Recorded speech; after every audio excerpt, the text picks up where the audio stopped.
اعوذ باللہ من الشیطان الرجیم، بسم اللہ الرحمن الرحیم۔ نجف شہزاد ایک نئے پروگرام کے ساتھ آپ کی خدمت میں حاضر ہوئے ہیں۔ بات کریں گے جی کرپشن کے حوالے سے۔ کرپشن کا بازار اس قدر گرم ہے کہ پیسے دیے بغیر کوئی کام کروانا انتہائی زیادہ ناممکن ہو چکا ہے۔ یہ میں بات جہلم کے تحصیل آفس کی کر رہا ہوں، جہاں پر اس قدر دو نمبری چل رہی ہے، اس قدر نوسر بازیاں چل رہی ہیں کہ جو پراپرٹی ڈیلرز ہیں وہ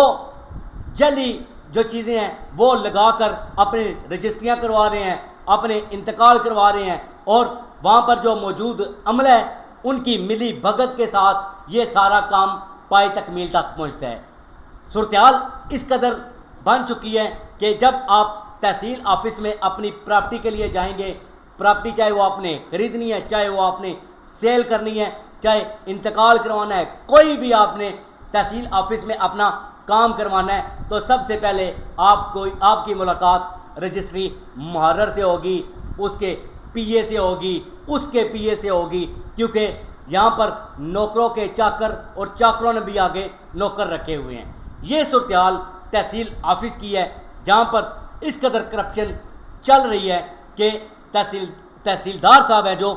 وہ بھی اس پر ابھی تک کنٹرول پانے میں مکمل طور پر ناکام ہو چکے ہیں۔ اگر ان کو تمام تر حقائق کا پتہ ہے، تمام تر حقائق سے وہ واقف ہے، تو پھر وہ بھی اس چیز میں ملوث ہوں گے۔ اگر ان کو کسی قسم کی کوئی حقائق ان تک نہیں پہنچے تو ہم ان تک حقائق پہنچا رہے ہیں کہ تحصیل آفس میں کرپشن کا بازار اس قدر گرم ہے کہ پیسے دیے بغیر آپ کا کام ہونا مشکل ہی نہیں بلکہ ناممکن ہے۔ یہاں پر نیچے عملے سے لے کر اوپر تک پیسے دیے جا رہے ہیں، اور اس میں سب سے بڑھ کر جو پراپرٹی ڈیلرز یہاں پر جو تحصیل آفس میں اپنی رجسٹریاں، مکانات، پلاٹس وغیرہ کے لیے جاتے ہیں، انہوں نے ان جو تحصیل آفس میں بیٹھے ملازمین ہیں، جو افسران ہیں، ان کے منہ میں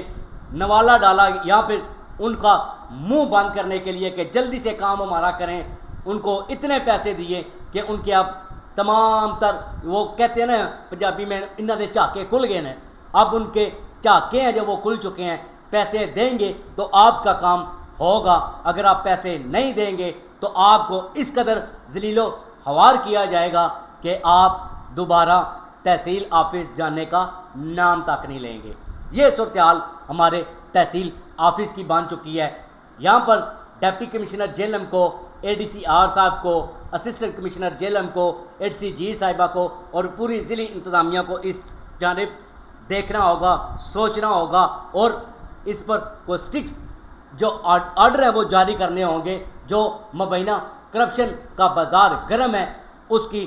روک تھام کے لیے، اس کو کنٹرول کرنے کے لیے آپ عملی اقدامات کریں۔ مزید اس حوالے سے تفصیلات ہم نے کلیکٹ کر رکھی ہیں، مزید تفصیلات ہمارے پاس پہنچ رہی ہیں، کیسے جلد سازی کے ساتھ لوگوں کو لوٹا جا رہا ہے، اور پراپرٹی ڈیلرز ہیں جو وہ اس میں لوٹ مار میں اپنا کردار ادا صف اول پر کر رہے ہیں۔